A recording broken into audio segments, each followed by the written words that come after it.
मी रत्नानुवाद केली. इतके कष्ट घेते ना, मी त्यांना एकदा झोपताना पाहिलं नाही 1 महिन्यात. माऊली गेल्यापासून माऊली येईपर्यंत पूर्ण रत्नानुवाद कौमुदी त्यांनी केली सगळे. आणि मग तिकडं ऋषिकेशला गेले.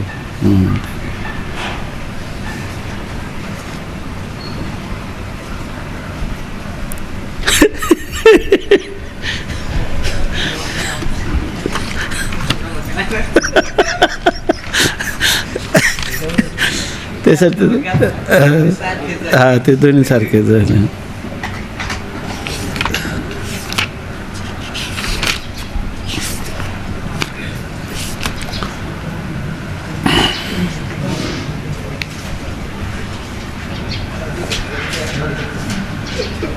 इकडे इथं जागा आहे, इकडे जागा, इथं जागा, तुम्ही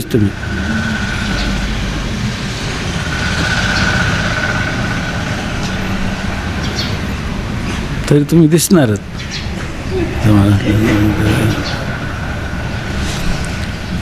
पुंडलिक वरदा हरिविठ्ठल श्री ज्ञानदेव तुकाराम ज्ञानेश्वर महाराज की जय. जो आनंद सत्य प्रकाश विभव आणि आधार नाम रूपास बुद्धी न जाणे आणि जाणे ही त्यास तो अपार शुद्ध परमात्मा मीचे असे. माझे अपार स्वरूप समुद्रावरती जणू तरंग ब्रह्मा विष्णू महेश गणपती सूर्यचंद्र वरुण ममृविती देवी कुबेरही तैसेची. जो सर्वज्ञानी दयागण त्याची बुद्धी उपाधी करून मिथ्या मानून ज्योत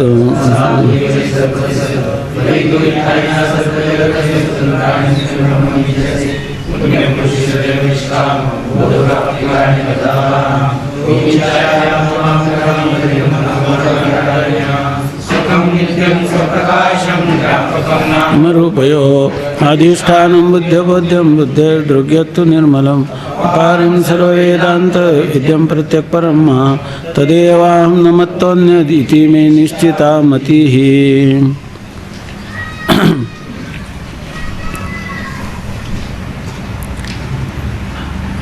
अनिर्वचनीय ख्यातिवादाप्रमाणे अनिर्वचनीय पदार्थाच्या उत्पत्तीचा प्रकार सांगतात. तर अनिर्वचनीय पदार्थाची उत्पत्ती कशी होते? रज्जूवर भासणारा सर्प कसा आहे? अनिर्वचनीय. मग त्याची उत्पत्ती होते असं सांगतात, अनिर्वचनीय उत्पत्ती होते. तर ती अनिर्वचनीय उत्पत्ती कशी होते? तर आपल्या अंतःकरणाची वृत्ती नेत्रेंद्रियाद्वारा रज्जू देशापर्यंत जाते, परंतु मंद अंधकारामुळं रज्जूरूपाने ज्ञान होत नाही. ज्ञान होतं पण ते इदम अंशात सामान्य ज्ञान होतं आणि विशेष रूपाने त्याचं अज्ञान असतं. रज्जूविषयक सामान्य ज्ञान आणि विशेष स्वरूपाचं अज्ञान. आणि त्या अज्ञानाचंच कार्य हा सर्प आहे. ते अज्ञान त्रिगुणात्मक आहे. त्या अज्ञानामध्ये जो तमोगुण आहे त्या तमगुणापासून या ठिकाणी तो सर्प उत्पन्न होतो. आता पुढं सांगणार आहे सर्पाचं ज्ञान जे आहे ते सर्पाचं ज्ञानही होतं की नाही, ते अज्ञानापासूनच होतं, परंतु तेही अनिर्वचनीयच आहे. परंतु सर्पाचं ज्ञान अज्ञानाच्या सत्वगुणापासून होतं आणि सर्पाची उत्पत्ती ही अज्ञानाच्या तमगुणापासून होते. त्याचं कारण असं आहे की आपण अनेक वेळा चिंतन केलेलं असेल की अज्ञान त्रिगुणात्मक असतं. 3 गुणांचा स्वभाव असा आहे की सत्वगुणापासून ज्ञान होतं, रजोगुणापासून क्रिया होते आणि तमोगुणापासून पदार्थ उत्पन्न होतात. जेवढे जेवढे पदार्थ ते तमोगुणाचं कार्य अज्ञानाच्या, जेवढ्या क्रिया त्या अज्ञानाच्या रजोगुणाचं कार्य आणि जेवढी ज्ञान ती त्या अज्ञानाच्या सत्वगुणाचं कार्य. अशा प्रकाराने साधारण कायमचं लक्षात ठेवायचं. ज्ञान म्हटलं की सत्वगुण, क्रिया म्हटलं की रजोगुण आणि पदार्थ म्हटलं की तमोगुण, असं लक्षात ठेवायचं. मग ते सांगतात त्या अज्ञानाचा परिणाम होतो. इथं आता बारकाईनं तमोगुण म्हणण्यापेक्षा अज्ञानाचा परिणाम तो सर्प होतो.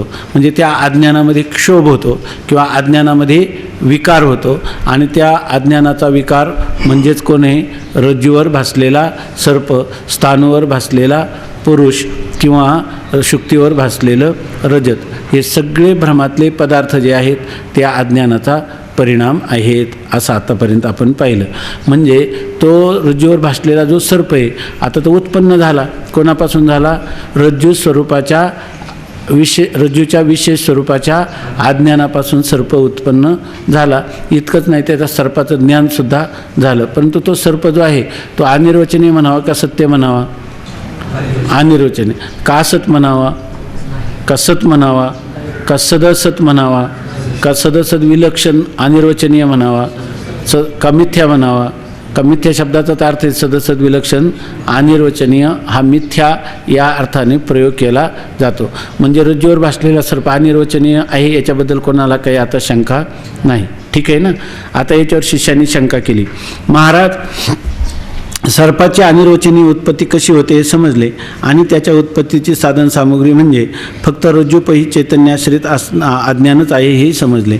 आता अज्ञान हे जड आहे, ते अज्ञान कोणाच्या तरी आश्रयाने असलं पाहिजे. कारण आपण सांगितलं रज्जू जड आहे, ती काही सर्पाला अधिष्ठान होऊ शकत नाही. अधिष्ठान हे चेतनच असतं. याचा अर्थ हा जो सर्पाचा भ्रम झाला आहे हा रज्जूवर झाला आहे का रज्जूपही चैतन्यावर झाला आहे? रज्जूपहित चैतन्यावर झाला आहे, बरोबर ना.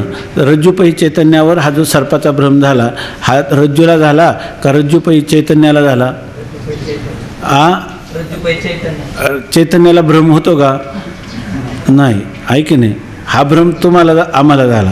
हा भ्रम कोणाला झाला? अंतःकरण उपहित चैतन्याला झाला, बरोबर आहे ना. इथं किंवा त्याला काय म्हणायचं, अविद्या उपहित चैतन्याला झाला. तर या ठिकाणी अविद्या किंवा अंतःकरण, जागृतीतल्या पदार्थाचं जेव्हा ज्ञान होतं तेव्हा अंतःकरण उपहित चैतन्य असं म्हणतात. स्वप्नाधिकातल्या किंवा भ्रमातल्या पदार्थाला त्यावेळेला त्या चैतन्याला अज्ञान किंवा वेष्टी अज्ञान ही उपाधी सांगितली जाते, बरोबर आहे ना. बंडा महाराज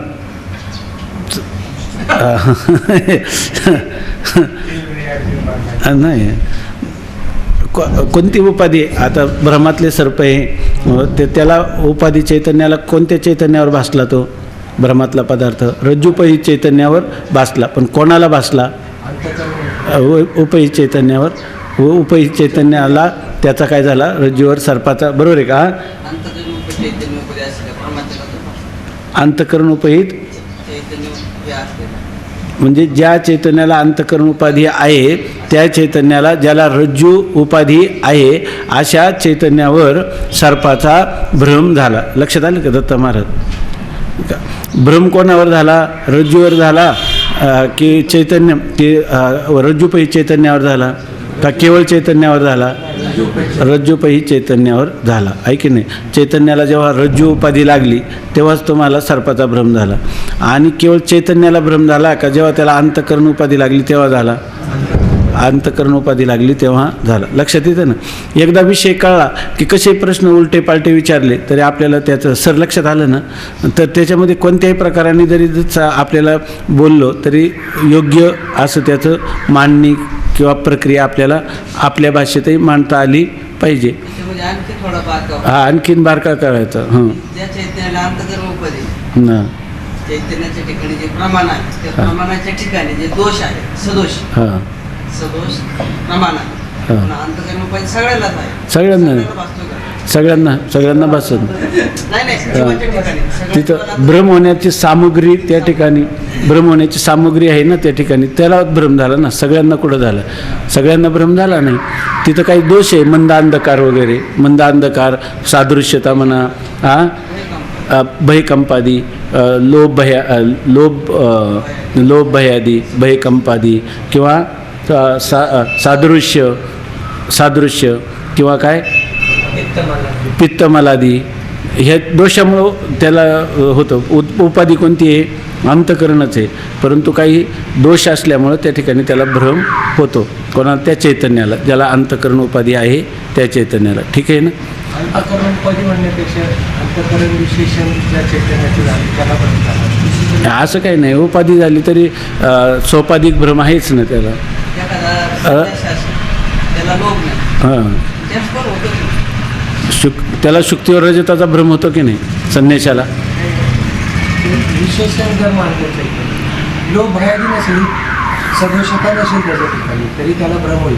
पण उपाधी अंतःकरण मानण्यापेक्षा जर विशेषण मानलं तर म्हणजे प्रमाता जो आहे त्यालाच हा रज्जू सर्पाच्या बाबतीत बरोबर आहे तुमचं. पण ज्या वेळेला एखाद्या माणसाला जास्वंदाच्या फुलं आणि स्फटिक जपाकुसुमाच्या दृष्टांतात कोणता भ्रम आहे? सोपाधिक भ्रम नाही का? अंतःकरण आणि आत्मा यांचा आध्यात्मिक तादात्म्य संबंध आहे तोपर्यंत हे भ्रमातले पदार्थ त्याला प्रतीतीला येणारच ना. त्या ठिकाणी दोष नाही, त्या ठिकाणी अविद्या दोष मानलेला आहे. हा नाही झालं तरी अविद्या दोष मानला. तुम्ही म्हणाल आकाशात निलिमा कशी काय प्रती, ते तुम्हाला काहीतरी दोष मानावंच लागतं. सादृश्य कुठे काय त्याच्यामध्ये? आकाशात निळेपणात काय सादृश्य आहे? प्रमाणाच्या ठिकाणी दोष नाही. परमात्म्याच्या ठिकाणी दोष नाही, प्रमेयाच्या ठिकाणी दोष नाही, आणि तरी तुम्हाला भ्रम होतात का नाही? जिथं कोणताच जे दोष सांगता येत नाही तिथं अविद्या दोष वेदांतामध्ये मानलेले आहेत. तसं बरं. म्हणजे अधिष्ठान आणि अध्यस्थ यांचा आध्यासिक तादात्म्य संबंध जोपर्यंत आहे तोपर्यंत प्रतीती येणार. जरी तुम्हाला यथार्थ ज्ञान झालं आत्मा तो आत्मयाच्या ठाई देखी जे आत्मे देहीचा धर्म देही आईशे देखणे ते पाही आनाहती, तरी तुम्हाला जगतरूपी भ्रम दिसणारच की नाही? का दिसणार? अंतःकरण आहेच की नाही? उपाधी विशेषण कुठे? उपाधी झाली की नाही ज्ञानीपुरुषाचं, तरीसुद्धा दिसतंच की नाही? फक्त अंतःकरण उपाधी झाली त्याला दिसतं पण सत्यत्व बुद्धी होत नाही. अंतःकरण विशेषण झालं त्याला दिसतंही आणि पुन्हा काय वाटतं? सत्य वाटतं. एवढाच दोघांमध्ये हे न कळलं. त्यांनी सांगितलं की हे काय आहे? एकाला कळतं का? जोपर्यंत का दिसतं तर आध्यात्मिक संबंधामुळं दिसतं. आणि हा काय म्हणतो का दिसतं? तर याचा अर्थ काय आहे? आत्म्याचं अंतःकरण हे काय झालेलं आहे? विशेषणच झालेलं आहे, ऐके नाही. आणि जगताविषयीची काय सत्यत्व बुद्धी. किंवा दुसऱ्या भाषेत परवा आपण सांगितलं होतं की आत्म्याच्या सामान्य स्वरूपाचं ज्ञान आणि विशेष स्वरूपाचं अज्ञान ह्यामुळं काय होतं? जगत प्रतीतीला येतं, ऐके नाही. बरोबर ना? आणि हे ज्याला कळतं त्याला म्हणतात ज्ञानी, ऐके नाही. जगत प्रतीतीला काय येतं? तर आत्म्याचं सामान्य स्वरूपाचं अज्ञान आणि विशेष स्वरूपाचं सामान्य स्वरूपाचं ज्ञान आणि विशेष स्वरूपाचं अज्ञान, यामुळे त्या अज्ञानाचा क्षोभ होऊन जगत उत्पन्न होतं आणि त्या अज्ञानाचा क्षोभ होऊन जगताचं ज्ञान किंवा प्रतीती देखील होते असं ज्ञानी पुरुषाला वाटतं. आणि अज्ञानी पुरुषाला काय वाटतं की आत्म्याच्या सामान्य स्वरूपाचं ज्ञान आणि विशेष स्वरूपाच्या अज्ञानामुळं जगत दिसतं, हे ज्याला कळत नाही त्याला जगत सत्य वाटतं. त्याला जगत सत्य वाटतं कारण त्याचं अंतःकरण काय झालेलं आहे? विशेषण झालेलं आहे म्हणून. बोलाचाची कढी बोलाचाची भात जेवण या कोण तृप्त झाला. शिष्य म्हणतो महाराज सर्पाची अनिर्वचनीय उत्पत्ती कशी होते हे समजले. आता तो लगेच त्यांनी कबूल केलं की सर्प अनिर्वचनीय उत्पत्ती कसं होते हे आम्हाला कळलं. कशी होते? तर त्या अज्ञानाचा परिणाम म्हणून सर्प या ठिकाणी उत्पन्न होतो हे आम्हाला कळलं. त्याच्या उत्पत्तीची सामुग्री म्हणजे फक्त रज्जूपही चैतन्याश्रित अज्ञानात आहे हे समजले. आणि सर्पाच्या उत्पत्तीला सामुग्री पाहिजे ना, कोणताही पदार्थ, ते कोण आहे? तर रज्जूपही चैतन्याच्या आश्रित असणारा अज्ञान हीच त्या सर्पाची काय आहे? सामुग्री. हे आम्हाला चांगल्या प्रकाराने कळलं. आता सर्पाचे ज्ञान कसे होते ते सांगा असा त्याचा प्रश्न. सर्पाची अनिर्वचनीय उत्पत्ती कळली, परंतु सर्पाचं आम्हाला ज्ञानही होतं का? नुसता सर्प उत्पन्न होतो? उत्पन्न झाल्याशिवाय पदार्थाचं ज्ञान होत नाही. उत्पन्न झालेला सर्प आम्हाला भासतो सुद्धा, पण उत्पत्तीची प्रक्रिया आम्हाला कळली, परंतु सर्पाचं ज्ञान कसं होतं हे आम्हाला कळलं नाही. ते आम्हाला सांगा असं म्हणतात. कारण सर्पाचं उत्पत्ती जशी अनिर्वचनीय आहे तसं सर्पाचं ज्ञानसुद्धा काय आहे? ते ज्ञान सत आहे का? असत आहे का? सदसत आहे का? सदसत विलक्षण अनिर्वचनीय आहे का? आहे, आहे की नाही? मग ते सदसत विलक्षण अनिर्वचनीय ज्ञान कसं होतं त्याची प्रक्रिया आम्हाला तुम्ही सांगा असं म्हणतात. अनिर्वचनीय सर्पज्ञानाच्या उत्पत्तीचा प्रकार आता श्रीगुरू सांगतात. जसा रज्जूपहित चैतन्याश्रित अविद्येचा परिणाम सर्प आहे, तसाच अंतःकरणोपहित चैतन्याश्रित अविद्येचा परिणाम सर्पज्ञान आहे. आता सर्पज्ञान कसं झालं? रज्जूपहित चैतन्याच्या आश्रित असणाऱ्या अविद्येचा परिणाम कोण आहे? सर्प. तसाच अंतःकरणोपहित चैतन्याश्रित म्हणजे अंतःकरण हे ज्याला उपाधी झाला आहे असं जे चैतन्य आहे त्या चैतन्याच्या आश्रित कोण राहते? अविद्या. आणि त्या अविद्येचाच परिणाम कोण आहे? सर्प. म्हणजे रज्जूपहित चैतन्याच्या आश्रित असणाऱ्या अविद्येचा परिणाम सर्प आहे आणि अंतःकरण उपहित चैतन्याच्या आश्रित असणाऱ्या अविद्येचा परिणाम सर्प ज्ञान आहे. महाराज कळलं ना?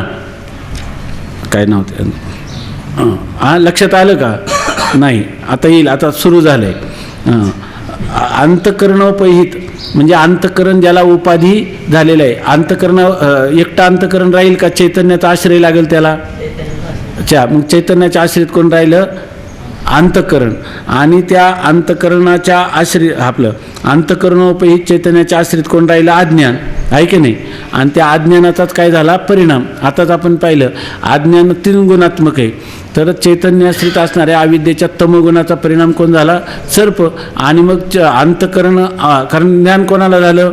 आपल्याला झालं की नाही? मग आपली उपाधी चैतन्याची कुटस्थाची उपाधी कोणती आहे? अंतकरण. मग अंतकरण उपहित चैतन्य म्हणजेच कोणतं? कुटस्थ चैतन्य. आणि भ्रम कोणाला झाला? मला. मग ते भ्रम राहिला कोणाच्या आश्रयाने? माझ्या. भ्रम किंवा भ्रमाचं कारण अज्ञान, ते कोणाच्या आश्रयाने राहिलं? माझ्या आश्रयाने. म्हणजेच अंतकरण उपहित चैतन्याश्रित असणाऱ्या अविद्येच्या सत्वगुणाचा परिणाम सर्पज्ञान आहे असं म्हटलं तर चालेल का महाराज? जर पुन्हा वाटलं तर विचारा. अंतकरणोपहित चैतन्याच्या आश्रित असणाऱ्या अविद्येचा परिणाम सर्पज्ञान आहे. अंतकरणोपहित चैतन्य म्हणा साक्षी चैतन्य, त्या साक्षीचे चैतन्याश्रित अविद्येचा परिणाम सर्पज्ञान आहे. म्हणून त्या ज्ञानास साक्षीचे ज्ञान असे म्हणतात किंवा साक्षी आश्रित असे म्हणतात.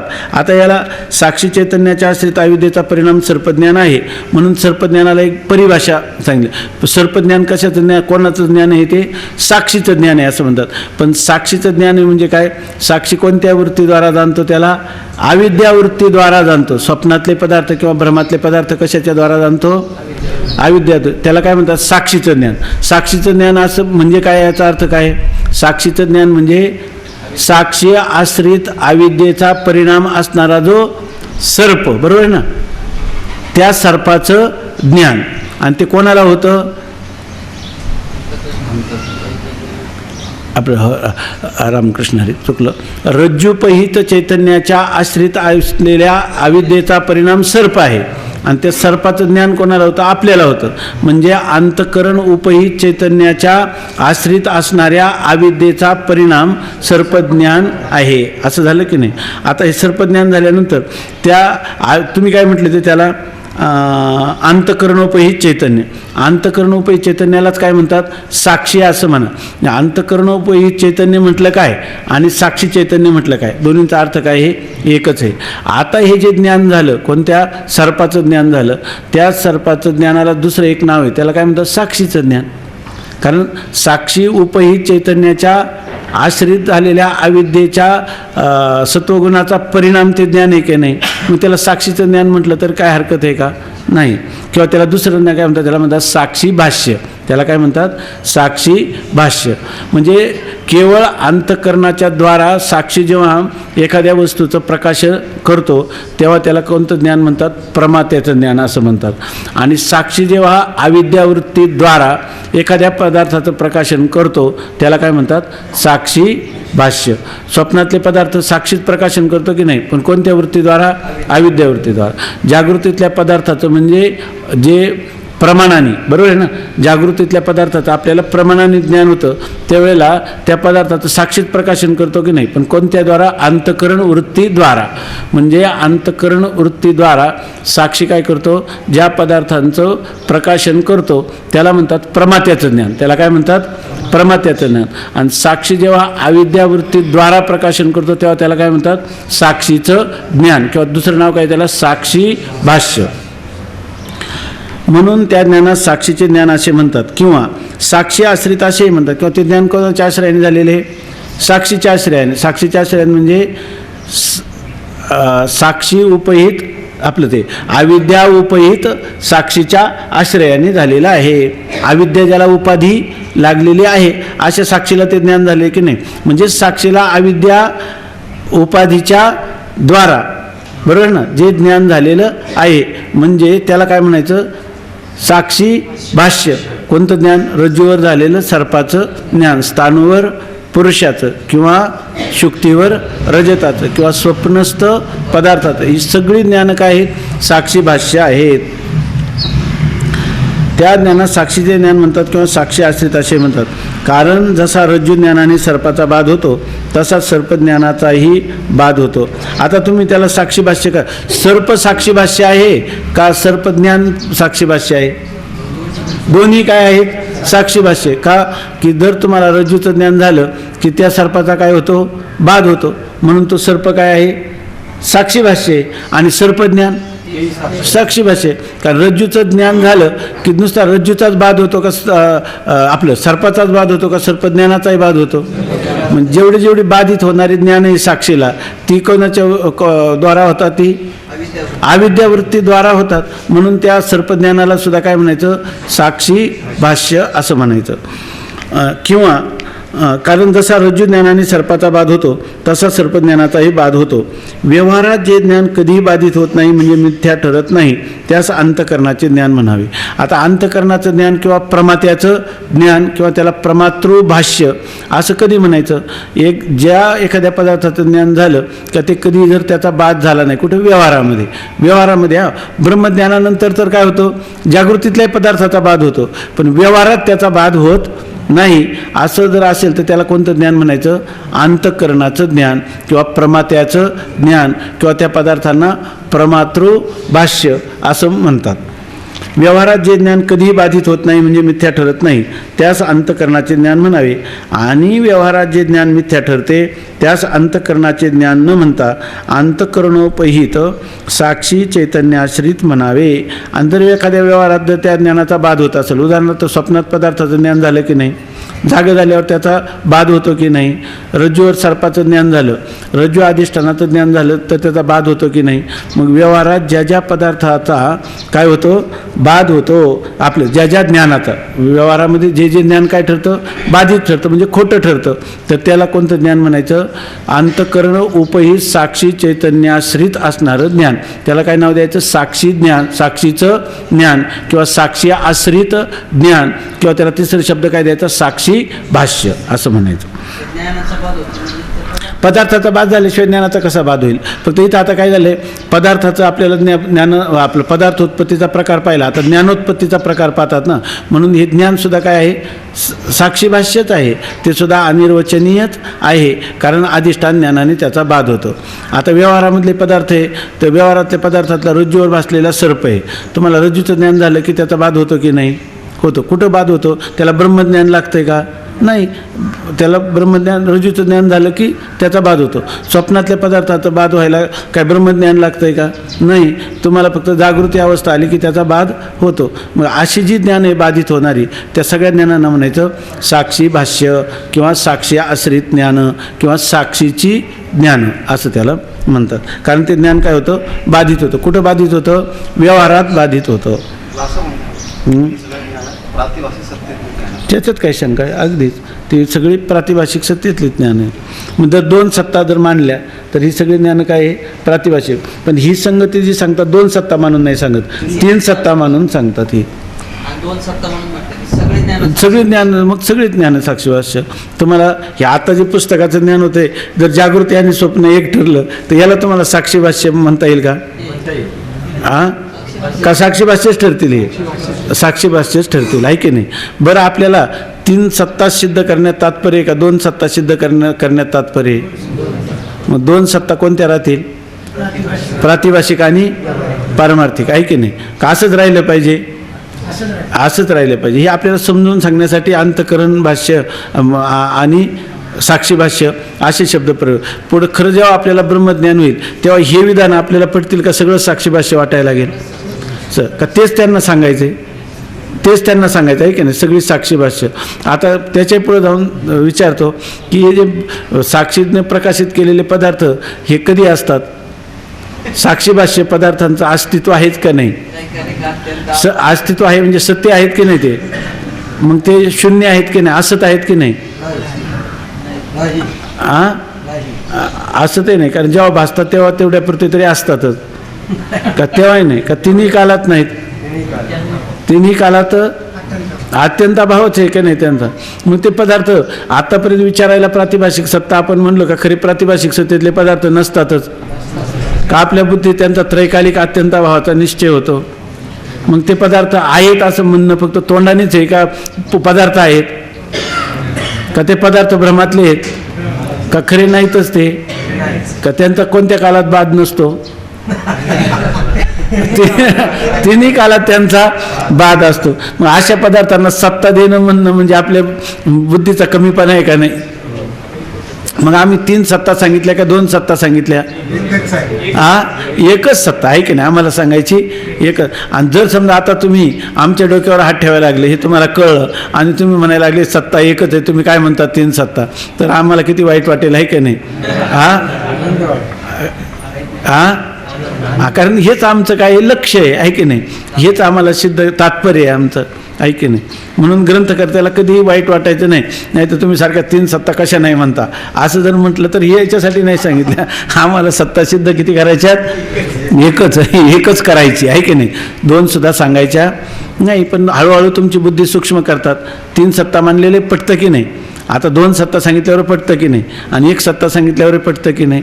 पटतं, सगळंच पटतं. क्रमाक्रमाने पटतं, आहे का नाही? 2 सत्ता झाल्यावर 1 मागच पडली का नाही, वजा झाली का नाही? आणि 1 सत्ता झाल्यावर दुसरी काय झाली, मागं पडली, आहे की नाही? आणि जी खाली 1 सत्ता राहते उर्वरित, ती सत्ता कशी आहे? परिचिन्न आहे का व्यापक आहे? व्यापक आहे. त्यात सत्ता जाणणारा वेगळा राहतो का? तो तद्रूपच होतो. मग आता विचारणारा कोण आहे, उत्तर देणारा कोण आहे, शंका करणारा कोण आहे, समाधान करणारा कोण आहे? कोण नाही. हेच खऱ्यातलं खरं आहे की नाही? सत्ता धन्याची की जी मायबाप. नाथ महाराज भारुडामध्ये सांगितलं की नाही? आपलं नाथ महाराजांचंच आहे ना का तुकाराम महाराजांचं? नाथ महाराजांचं, आहे की नाही? सत्ता कोणाची? धन्याची. धन्याची म्हणजे अधिष्ठानाची. अधिष्ठानाची म्हणजे कोणाची? अधिष्ठानाची म्हणजे कोणाची सत्ता आहे? ब्रह्मची का माझीच? का सत्ता हेच माझं नाव आहे? सत्ता हे माझं काय आहे? स्वरूप आहे की नाही?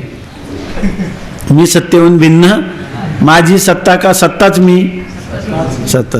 फक्त हे नाही बोललं तर मग खरी सत्ता, आहे की नाही? हे जोपर्यंत बोलतो तोपर्यंत हे बोलणं थांबलं. स्वामी महाराज म्हणजे आता इथं याच्या पुढं न बोलायचं काय घेशील, आहे की नाही? बोलणं थांबलं की मग त्याचं काय केवळ आता मग हे कोण म्हणेल तुम्ही सद्रूप आहात, तुम्हाला खरंच एक सत्तेमध्ये तुम्हाला बोध झालेला आहे, तुम्ही ज्ञानी आहे, असं कोण म्हणणार? तुम्हीच म्हणणार का दुसरे म्हणतील? दुसरे ठाणोरे याचे मवावे आणि की घाय. युद्धामध्ये जो मनुष्य मरण पावला, आपलं युद्धामध्ये जो पुरुष जखमी झाला, तर मला इथं एक बाण लागला, तिथे एक बाण लागला, असं तो म्हणतो का? तो लढत असतो सारखा. मग त्याला किती घाव पडले हे कोण पाहतं? दुसरे पाहतात, आहे की नाही? अगोदर काय पिशे नेसले की नागवे, हे लोकी येऊनी म्हणावे. हे नेसले की नागवे, हा 3 सत्ताचा स्वीकार करतो का सगळ्या सत्तांचा बाध करतो? हे कोणी म्हणायचं? लोकांनी म्हणायचं. का हा जर म्हणायला लागला तर काय लुच्च्या वेदांती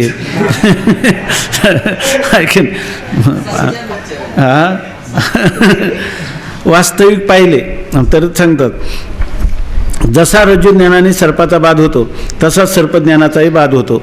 जे व्यवहारात जे ज्ञान कधीही बाधित होत नाही म्हणजे मिथ्या ठरत नाही, त्यास अंतःकरणाचे ज्ञान म्हणावे. आणि व्यवहारात जे ज्ञान मिथ्या ठरते त्यास अंतःकरणाचे ज्ञान न म्हणता अंतःकरणोपही साक्षी चैतन्याश्रित म्हणावे. आता बघा, जे ज्ञान कधीच बाधित होत नाही, मिथ्या ठरत नाही, त्याला कोणतं ज्ञान म्हणायचं? अंतःकरणाचं ज्ञान. त्याला दुसरं काय? व्यवहारदशेमध्ये, व्यवहारामध्ये ज्याचा कधीही बाध होत नाही ते ज्ञान कोणाचं ज्ञान म्हणायचं? अंतःकरणाचं. किंवा त्याला दुसरं कशाचं ज्ञान म्हणायचं? प्रमात्याचं. किंवा त्याला तिसरं शब्द काय? प्रमातृभाष्य असं त्याला म्हणावं. आणि व्यवहारात जे ज्ञान मिथ्या ठरते त्यास अंतःकरणाचे ज्ञान न म्हणता. आणि जर एखादं ज्ञान व्यवहारात बाधित होत असेल, रज्जू झालेलं सर्पाचं ज्ञान, ते व्यवहारात बाधित होतं की नाही? बाधित होतं. मग त्याला अंतःकरणाचं ज्ञान म्हणावं का? नाही. काय म्हणावं त्याला? अंतःकरणोपही साक्षी चैतन्याश्रित ज्ञान म्हणावं. त्याला कोणाचं ज्ञान म्हणायचं? साक्षी चैतन्याश्रित. पण साक्षी चैतन्याश्रित म्हणजे काय? त्या साक्षीला अंतःकरण उपाधी लागली की नाही? मग अंतःकरण उपहित साक्षी चैतन्याश्रित असं त्या ज्ञानाला म्हणावं. अंतःकरण उपहित साक्षी चैतन्याश्रित. किंवा त्याला दुसरं काय नाव द्यावं? साक्षी भाष्य. किंवा त्याला तिसरं नाव काय द्यावं? साक्षी आश्रित. किंवा त्याला साक्षीचं ज्ञान असं म्हणावं. चांगलं लक्षात आलं ना? असे ज्ञानाचे सत्यत्व मिथ्यात्व लवकर लक्षात येण्याकरिता पारिभाषिक शब्द शास्त्रकारांनी ठरवलेले आहे. हे ज्ञान सत्य आहे का मिथ्या आहे हे कळायचं असेल तर त्याला काय पारिभाषिक शब्द, पारिभाषिक म्हणजे असा शब्द अनियमे नियमकारिणी परिभाषा, असा एक नियमच घालून दिला की जर तुम्ही साक्षी भाष्य हा पदार्थ म्हटले का तो पदार्थ काय आहे मिथ्या, बरोबर ना. आणि जर तुम्ही म्हटले की या ठिकाणी हा पदार्थ प्रमात्याच्या आश्रित याचं ज्ञान आहे किंवा प्रमातृभाष्य आहे किंवा हे अंतकरणाचं ज्ञान आहे असं तुम्ही म्हटले का तो पदार्थ व्यावहारिक सत्तावान आहे, बरोबर ना. जर तुम्ही म्हटले की कुठंच आपलं काय साक्षी भाष्य म्हटलं का कोणतं ज्ञान घ्यायचं, मिथ्या ज्ञान घ्यायचं, बरोबर ना, मिथ्या ज्ञान घ्यायचं. आणि जर तुम्ही म्हटले की अंतकरणाचं ज्ञान आहे तर कोणतं ज्ञान घ्यायचं, व्यावहारिक सत्य पदार्थाचं ज्ञान घ्यायचं, बरोबर ना. ही परिभाषा, आता परिभाषा ठरली अमुक आता आम्ही तुम्हाला प्रत्येक ठिकाणी सांगणार नाही हे ज्ञान काय आहे, साक्षी भाष्य आहे म्हणणार. म्हणजे साक्षीला हे ज्ञान कोणाच्या द्वारा होतं, अविद्यावृत्तीच्या द्वारा होतं. आणि ते ज्ञानाचा विषय काय होत असतो, ते ज्ञान आणि त्या ज्ञानाचा विषय दोन्ही बाधित होणारे असतात. आम्ही म्हणलं की हे अंतकरणाचं ज्ञान आहे, हा विषय प्रमातृभाष्य आहे, म्हणजे याचा अर्थ हे ज्ञान कोणाला झालेले, अंतकरणाला, आणि व्यवहारात त्याचा बाध होणार नाही. व्यवहारात ते ज्ञान खरं आहे, त्याचा बाध होणार नाही. पण कोणत्या दशेत, व्यवहार दशेत. असं एवढा अर्थ कळला ना आपल्याला. वाचू ना पुढं. हे काल झालेलंच आहे ना सगळं. असे ज्ञानाचे सत्यत्व मिथ्यात्व लवकर लक्षात येण्याकरिता पारिभाषिक शब्द शास्त्रकारांनी ठरवले आहेत. आमची ही परिभाषा ठरलेली. तुम्हाला जर वेदांत शिकायचं असेल तर हे साक्षी भाष्य आणि प्रमातृभाष्य ह्या शब्दांची परिभाषा तुम्ही जाणून घ्या, म्हणजे तुम्हाला पुढं श्रम पडणार नाहीत आणि आम्हाला पण पडणार नाही. कारण तुम्हाला त म्हणता तपेलं लक्षात येईल. प्रमातृभाष्य हा विषय कसा आहे किंवा ह्या विषयाचं ज्ञान प्रमातृभाष्य किंवा हे काय आहे साक्षी भाष्य असं आम्ही म्हणू. ठीक आहे ना.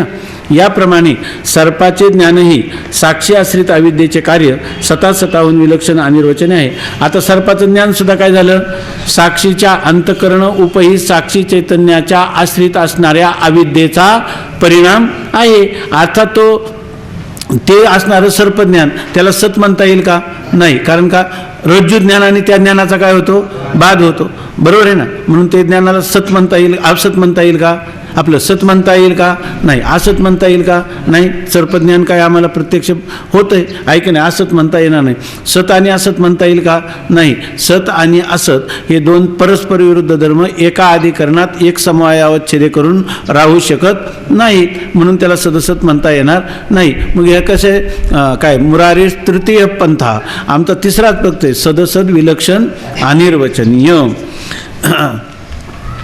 याप्रमाणे सर्पाचे ज्ञानही साक्षी आश्रित अविद्येचे कार्य. सर्पाचं ज्ञान सुद्धा काय आहे, साक्षीच्या अंतकरण उपहित साक्षी चैतन्याच्या आश्रित असणाऱ्या अविद्येचा परिणाम सर्पज्ञान आहे आणि ते सर्पज्ञान देखील अनिर्वचनीय आहे. सर्पाची उत्पत्ती अनिर्वचनीय का सर्पज्ञानाची उत्पत्ती अनिर्वचनीय? महाराज थांबा. सर्प अनिर्वचनीय उत्पन्न होतं का सर्पज्ञान अनिर्वचनीय उत्पन्न होतं? दोन्ही. शाबास. याप्रमाणे सर्पाचे ज्ञानही साक्षी आश्रित अविद्येचे कार्य ते कसं आहे, पुन्हा स्वतःहून विलक्षण अनिर्वचनीय आहे. ठीक आहे ना. जरी सर्प आणि त्याचे ज्ञान ही दोन्ही अविद्येची कार्य आहेत तरी त्यात थोडा फरक आहे. तो असा, आता सर्पात दोन्ही काय आहे, साक्षी आश्रित असणाऱ्या अविद्येचा परिणाम सर्पय आहे आणि सर्पज्ञान आहे. मग दोन्ही काय झाले, अविद्येचा परिणाम. मग त्यांच्यामध्ये थोडाही भेद नाही का, सर्प आणि सर्पज्ञान दोन्ही अनिर्वचनीय अविद्येचा परिणाम, दोन्ही अविद्येचा परिणाम असून ते दोन्ही अनिर्वचनीय आहेत, तरी त्याच्यामध्ये थोडा भेद मानावा लागतो. तो कसा भेद आहे ते सांगतात बघा. रज्जूपही चैतन्याश्रित अविद्येच्या तमगुणाचा परिणाम सर्प आहे. आपण अगोदरच थोडं चिंतन केलेलं आहे, आता लक्षात येईल. अज्ञान त्रिगुणात्मक आहे. मग रज्जूपहित, बरोबर ना, काय, हा रज्जूपहित चैतन्याच्या आश्रित असणाऱ्या अविद्येचा परिणाम कोण आहे, तर अविद्येच्या तमोगुणाचा परिणाम सर्प आहे. आपण पाहिलं जेवढे पदार्थ तेवढे कोणते अविद्येच्या, जेवढ्या क्रिया तेवढ्या अविद्येच्या, जेवढ्या क्रिया तेवढ्या अविद्येच्या रजोगुणाच्या, जेवढी ज्ञान तेवढी अविद्येच्या, पुन्हा सांगा, जेवढी ज्ञान म्हणून कोणापासून होतं, अविद्येच्या, पदार्थ अविद्येच्या आणि क्रिया अविद्येच्या, आणि क्रिया अविद्येच्या रजोगुणापासून, आणि ज्ञान अविद्येच्या, आणि पदार्थ अविद्येच्या, आणि बरोबर ना तमोगुणापासून उत्पन्न होतात. याच्यामध्ये शंका नाही ना. रज्जुपहित चैतन्याश्रित अविद्येतील तमोगुणाचा परिणाम सर्प आहे, बरोबर ना. अंतकरणोपहित चैतन्याश्रित अविद्येतील सत्वगुणाचा परिणाम सर्पज्ञान आहे. मग मी काय असं बोललो का, त्या पुढे जाऊन त्याचं सिद्धांत रूपाने असं बोललो का मी, रज्जुपहित चैतन्याच्या आश्रित असणाऱ्या अविद्येच्या सत्वगुणाचा परिणाम का अंतकरणोपहितच म्हटलं. अंतकरणोपहित साक्षी चैतन्याच्या आश्रित असणाऱ्या अविद्येच्या सत्वगुणाचा का ज्ञान कोणाला झालं? नाही म्हटलं ना. कारण पुढे जाऊन ते दोन्ही एकच आहे हे सांगणार आहे, पण आता इथं भेद सांगायचा आहे. तर मग मी तेच म्हटलं, रज्जू सगळं एकच म्हटलं अविद्येचं, असं नाही घ्यायचं. नाही आहे तसं, पण आता सध्या आपल्याला भेद लक्षात घ्यायचा. पुढं त्याचा भेद नसून ते दोन्ही एकच आहे त्यावेळेला. आता हे जे विधान केलं ते इथल्याप्रमाणे करायचं. आलं का लक्षात? बघा आता तमोगुणाचा परिणाम कोण झाला? रज्जुपहित साक्षी चैतन्य, बरोबर आहे का? नाही, रज्जुपहित चैतन्याच्या आश्रित असणाऱ्या अविद्येच्या तमोगुणाचा परिणाम सर्प आहे. आता सर्पज्ञान कशाचा परिणाम आहे?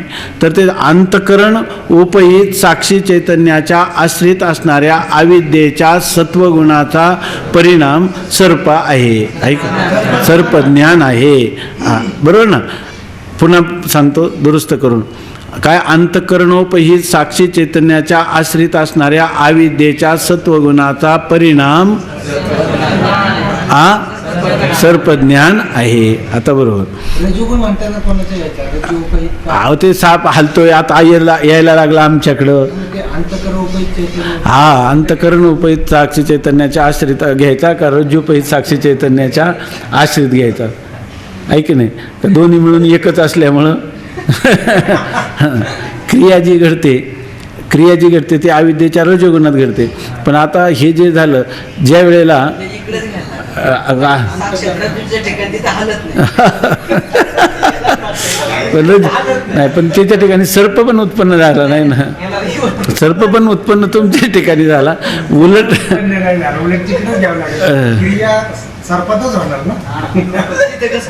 नाही, बरं, प्रश्न एकदम उत्तम आहे तो, त्याच्याबद्दल काही नाही. आता इथं क्रियेचा यांनी विचारच केला नाही, पण क्रियेचा विचार करणं आवश्यक आहे. आणि करायचं म्हणलं तर निश्चित काय म्हणता येईल, आहे की नाही. तो रज्जू जो फिरतोय आपल्या दिशेने, तो हा जो भ्रम आहे हा कोणाच्या ठिकाणी? अंतकरणोपहित साक्षी चैतन्याच्या आश्रित असणाऱ्या अविद्येचाच परिणाम, आरोपित परिणाम कोण आहे? सर्पाची क्रिया आहे. वास्तविकतेच्या ठिकाणी ती घडत नाही. त्यामुळे इकडं म्हणणं चांगलं आहे की नाही?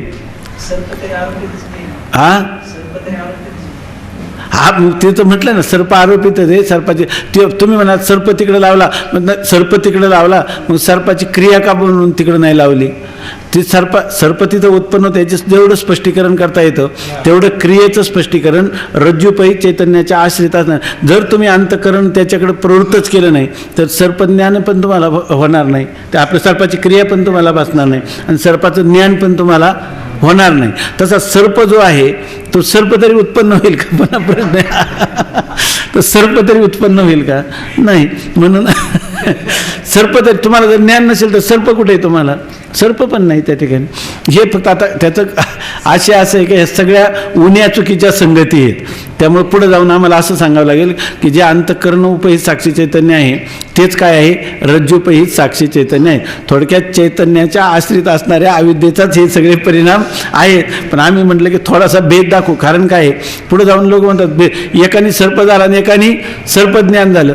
एकाचेच परिणाम आहेत तर ते एक सर्पाचा परिणाम कोणता, सर्पज्ञानाचा होणारा परिणाम कोणता? म्हणून आम्ही तुम्हाला या ठिकाणी सांगितलं. याचं स्पष्टीकरणच करायचं झालं, तुम्हाला जर आग्रहाने जर म्हणायचं झालं तर असं म्हणावं लागेल. एक विचारसागर दर्पण म्हणून एक आपल्याकडे एक पुरवणी त्याची आहे, त्याच्यामध्ये अशा बऱ्याच गोष्टीचा विचार केला. तर हा होणारा भ्रम आपल्याला वाटतं की सर्प येतो म्हणून, म्हणजे याचा अर्थ तो काय? अंतकरण उपहित साक्षी चैतन्याच्या आश्रित असणाऱ्या अविद्येचा परिणाम सर्पाची क्रिया मानणं हे अधिक योग्य आहे, असं त्याचा अर्थ. ही उन्या चुकीची संगती आहे. आणि तिथं जर म्हटलं तर काय आहे, ते अधिक चुकीची संगती आहे.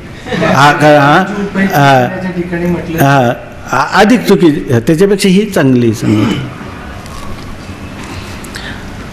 अंतकरणोपहित चैतन्याश्रित अविद्येतील सत्वगुणाचा परिणाम सर्प आहे. तमोगुण जड आहे म्हणून त्याचे कार्य सर्प जड आहे, आणि सत्वगुणापासून ज्ञान होते म्हणून साक्षी चैतन्याश्रित अविद्येच्या सत्वगुणाचा परिणाम सर्पज्ञान आहे असे सांगितले. आता तुम्ही तमोगुणाचाच परिणाम का सांगितलं? तमोगुण काय आहे? जड आहे, आणि त्याच्यापासून सर्प पदार्थसुद्धा काय आहे? रजतादी सगळे जड आहेत, म्हणून आम्ही म्हणलं तमोगुणाचा परिणाम. संगती ठीक आहे का नाही? वाटते की नाही? आता ज्ञान जे आहे तर ते ज्ञान कुठं आहे? त्याचे कार्य सर्प जड आहे आणि सत्वगुणापासून ज्ञान होते म्हणून साक्षीचे. आता सत्वगुणापासून तुम्हाला काय होतं? ज्ञान होतं, म्हणून आम्ही काय म्हणतो? ज्ञान सत्वगुणापासून होतं, परंतु ते सत्वगुणापासून होणारं जे ज्ञान आहे त्या ज्ञानाचा आश्रय कोण आहे? रज्जुपैत चैतन्य आहे का अंतकरणोपहित साक्षी चैतन्य आहे? अंतकरणोपहित साक्षी चैतन्याश्रित अविद्येच्या सत्वगुणाचा परिणाम सर्पज्ञान आहे असे सांगितले. ज्ञान कुठं होतं? अंतकरणात होतं, म्हणून आम्ही म्हणलं का अंतकरणोपहित साक्षी चैतन्याच्या आश्रित. पण ते मिथ्या ठरतं ना, मिथ्या ठरतं ना, म्हणून त्याला परिणाम कोणाचा म्हणतो आम्ही? अंतकरण उपहित साक्षी चैतन्याच्या आश्रित असणाऱ्या काय अविद्येच्या सत्वगुणाचा परिणाम सर्पज्ञान असं आम्ही म्हटलं. आणि ज्या क्षणी मंदांधकारादी दोषाने रज्जू चैतन्याश्रित अविद्येचा सर्पाकार परिणाम होतो त्याच क्षणी साक्षी चैतन्याश्रित अविद्येचा ज्ञानाकार परिणाम होतो. आता त्यांनी सांगितलं मंदांधकारादी दोषामुळं काय होतं? अगोदर सर्पाचा अगोदर आपल्याला सर्प भासतो का, म्हणजे सर्प येतो तिथं रज्जूवर का नंतर सर्पाचं ज्ञान येतं? युगपत घडतं. कसं घडतं युगपत? दोन वेगवेगळी चैतन्य मांडली ना, मग काय होतं? पहिल्यांदा रज्जूपहित साक्षी चैतन्याश्रित अविद्येच्या तमगुणाचा परिणाम सर्प उत्पन्न होतं, बरोबर ना? आणि ज्या क्षणी तो सर्प उत्पन्न होतो त्याच क्षणी साक्षी चैतन्याच्या आश्रित असणाऱ्या अविद्येच्या सत्वगुणाचा परिणाम सर्पज्ञान होतं, बरोबर ना? कोणत्या क्षणी? एकाच क्षणी तिकडं काय होतं? रज्जुपहित चैतन्याच्या आश्रित असणाऱ्या अविद्येचा परिणाम काय होतो? सर्प. आणि इकडे काय होतं? अंतकरण उपहित साक्षी चैतन्याच्या आश्रित असणाऱ्या अविद्येच्या सत्वगुणाचा परिणाम सर्पज्ञान होतं. ठीक आहे ना? आणि ज्या क्षणी हे कधी होतं? मंदांधकारादी दोष असतील तर होतं. आणि ज्या क्षणी मंदांधकारादी दोषाने रज्जू चैतन्याश्रित अविद्येचा सर्पाकार परिणाम होतो त्याच क्षणी साक्षी चैतन्याश्रित अविद्येचा ज्ञानाकार परिणाम होतो. म्हणजे इथं अविद्येचा एक ज्ञानाकार परिणाम होतो आणि एक पदार्थाकार परिणाम होतो. म्हणजे सर्पविषय आहे आणि त्याचे ज्ञान, सर्पविषय आणि त्याचे ज्ञान ही दोन्ही युगपत म्हणजे अगदी बरोबर उत्पन्न होतात. म्हणजे याचाच अर्थ काय झाला? सर्प हा विषय आणि त्या सर्पाचं विषयी ज्ञान, सर्पज्ञान ही दोन्ही युगपत म्हणजे एकाच क्षणी, एकाच काली, किंवा त्याला म्हणतात एक समयावच्छेदे करून एकाच कालामध्ये ते काय होतात? उत्पन्न होतात. जशी बरोबर उत्पन्न होतात तशी रज्ज्वादी अधिष्ठान ज्ञानाने सर्प आणि त्याचे ज्ञान ही युगपत लीन होतात. आणि जशी ती बरोबरच उत्पन्न झाली की नाही सर्प आणि सर्प ज्ञान, तसं जर तुम्हाला अधिष्ठान रज्जूचं ज्ञान झालं तर मग हळूहळू सर्प जातो, थोड्या वेळाने त्याचं ज्ञान जातं. का ती दोन्ही युगपतच जातात? अधिष्ठान ज्ञानाने आद्यस्थ पदार्थाचे काय होते? युगपत. आद्यस्थ पदार्थ आणि पदार्थाचं ज्ञान ही दोन्हींची निवृत्तीसुद्धा काय होते? युगपत. आणि पदार्थ आणि पदार्थाचं ज्ञान ही दोन्हीसुद्धा कसे होतात? अधिष्ठानाच्या विशेष स्वरूपाच्या अज्ञानाचा क्षोभ होऊन ते अज्ञानाचं कार्य किंवा त्याचा विकार म्हणून ते सर्प आणि सर्प ज्ञान ही दोन्ही युगपत उत्पन्न होतात. आणि अधिष्ठानाच्या विशेष स्वरूपाचं ज्ञान झालं की सर्प आणि सर्प ज्ञान ही दोन्ही निवृत्त किंवा बाधित होतात. निवृत्त होतात म्हणजे तिथून निघून जातात का ते मिथ्या आहेत असा निश्चय होतो? का त्याचा मिथ्यात्व निश्चय हीच त्यांची निवृत्ती? का मिथ्यात्व निश्चय हाच त्यांचा नाश? का त्यांचा क्रियेने नाश करावा लागतो?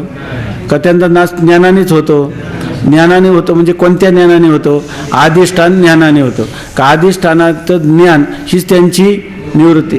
का ज्या त्या अधिष्ठानाच्या ज्ञानाने त्यांची निवृत्ती होती ते पदार्थ मिथ्या आहेत की काय? अहो, जे अधिष्ठान ज्ञानाने निवृत्ती असते ते पदार्थ, जे ज्ञान निवृत्ती असते ते काय असते? मिथ्या असते. किती बरं प्रक्रिया तुम्हाला आता सहज वाटायला लागली की नाही? आहे की बरोबर आहे की नाही? का अवघड वाटतं आता काही नाही? सर्पविषय आणि त्याचे ज्ञान ही दोन्ही युगपत म्हणजे अगदी बरोबर उत्पन्न होतात. जशी बरोबर होतात काय हे की स्वामी महाराज सांगायचे, जरी एखाद्याला थोडंसं कळलं तरी त्याला खूप कळलं असं प्रोत्साहन देत जावं. म्हणजे आपण याच्यामध्ये म्हणजे काय त्याला थोडा उत्साह येतो. त्यासाठी ते उदाहरण द्यायचे की नदीला पूर आला होता आणि ते पूर्वीच्या काळात ते लमाण लोक जे आहेत ना ते त्या बैलावर सगळा भार वाहून न्यायचे. तर त्या भार नेताना त्याच्यावरती ते चुन्याची ती थैली म्हणजे पोतं त्याच्या पाठीवर आणि पूर आल्यामुळं ते पाणी लागलं तर चुना फसफसायला लागला म्हणजे त्याच्यामधून तो उष्णता निर्माण झाली. आता त्याची सगळी कातडी काय झाली भाजायला लागली सगळे. मग तो बैल मागं सरायला लागला. त्यानंतर शाबास शाबास रामा असं म्हटलं बैल काय करायला लागला पुढं सरकायला लागला आणि तो नदी पार करून गेला. तसं तो लमाण जसा त्याला ते म्हणायचे शाबास शाबास म्हणतो तसंच इथं पण करावं लागतं वेदांतामध्ये. तसंच काय थोडं जरी एखाद्याला तुमचा एकदम पूर्ण प्रवेश झाला म्हणायचं म्हणजे तो करतो हळूहळू आहे की नाही. तसेच हे ग्रंथकार देखील आपल्याला असंच करतात. सर्पविषय हा नाही हे उदाहरण आहे असं येतं असं नाही. उदाहरण घ्यायचं दृष्टांत सर्वांगाने घ्यायचा नाही असं. आणि घेतलं तरी काय बिघडलं त्याच्यामध्ये.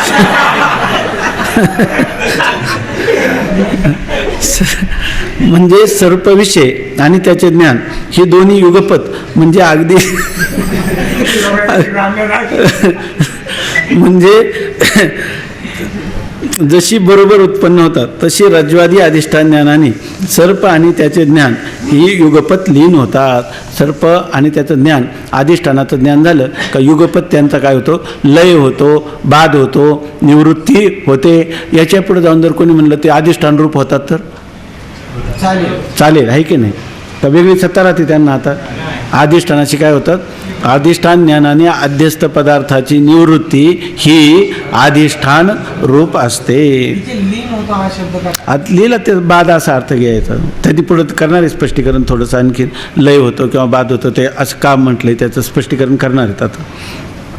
अशा रीतीने सर्पादी हे ठीक झालं ना वाचू ना. अशा रीतीने सर्पादी भ्रमाच्या ठिकाणी शरीराहून बाहेर असणारी रज्वादी चैतन्याश्रित अविद्या ही सर्पादिकास उपादान कारण आहे. आता हे जर पाहिलं सर्पादी भ्रमाचे ठिकाणी म्हणजे सर्पादी जो भ्रम होतो ना त्या सर्पादी भ्रम व्हायला कारण कोण आहे अविद्या आहे. परंतु ती सर्पादी भ्रम व्हायला ती जी अविद्या आहे ती कुठे आहे आत आहे का बाहेर आहे बाहेर आहे. सर्पादी पदार्थांना काय भ्रमाच्या ठिकाणी शरीरादी सर्पादी भ्रमाच्या ठिकाणी शरीरात आपलं सर्पादी जो भ्रम आहे त्याच्या ठिकाणी त्या म्हणजे त्याचं कारण असणारी जी अविद्या आहे ती आपल्या शरीरावरून काय आहे बाहेर आहे. बाहेर कोण आहे रज्जू आणि त्या रज्जूवर झालेला सर्पाचा काय आहे भास आहे. म्हणजे याचा अर्थ ती अविद्या कोणाच्या आश्रयाने राहते तर ते रज्ज्वादिकाच्या म्हणजे रज्जूपहित चैतन्याच्या आश्रित राहणारी अविद्या ही त्या सर्पभ्रमाचं काय आहे कारण आहे.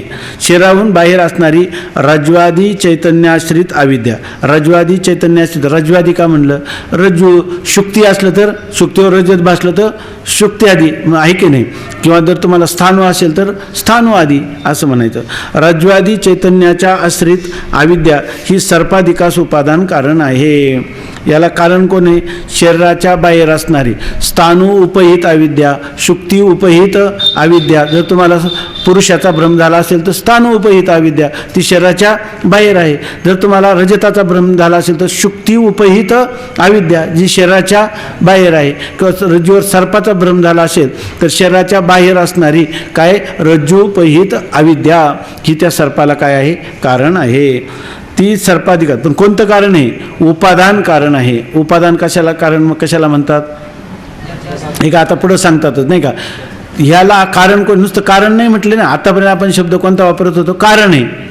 अविद्या ही त्याचं काय आहे कारण आहे. आणि सर्प आणि सर्पज्ञान ही त्याचे काय आहेत कार्य आहेत असं म्हणतो. पण कारणाचे प्रकार आहेत त्याच्या मग एक कारण आहे उपादान कारण. कोणतं कारण? उपादान कारण. अविद्या ही सर्प आणि सर्पज्ञानाचं कोणतं कारण आहे?